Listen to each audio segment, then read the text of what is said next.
இன்னைக்கு விஜய் டிவில பாண்டியன் ஸ்டோரோட ப்ரோமோ வந்திருக்கு. கதிர் ஜெயில்ல இருப்பான். வெளிய வந்து வக்கீலு, அதுக்கப்புறம் பாண்டியன், சரவணன் 3 பேர் இருப்பாங்க. சரவணன்கிட்ட வந்து பாண்டியன் சொல்லுவான், "நீங்க இங்கேயே இருங்க. நான் போய் கதிர பார்த்துட்டு வந்துடுறேன்" அப்படின்னு சொல்லிட்டு கதிர பார்க்கறதுக்கு உள்ள போவாரு பாண்டியன். அங்க போயிட்டு, "என்னடா நடந்துச்சு? சொல்லுடா" அப்படின்னு சொல்லி சொல்லும்போது, கதிர் சொல்லுவான், "குமார் தான்ப்பா எல்லாமே பண்ணுனான்" அப்படின்னு.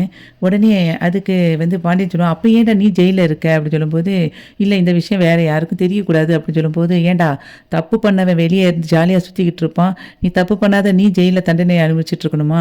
அப்படின்னு சொல்ற மாதிரி இருக்குது.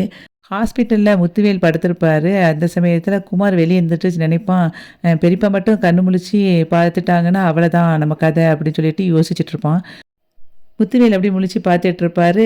ஹாஸ்பிட்டல்ல அந்த சமயத்தில பக்கத்தில இருக்கிற போலீஸ் வந்து சொல்லுவாரு, உங்க மருமகன் கதிர் தான் உங்கள வந்து இந்த மாதிரி கீழ பிடிச்சு தள்ளி விட்டான்" அப்படிங்கிற மாதிரி உங்க தம்பி கம்ப்ளைண்ட் பண்ணியிருக்காங்க.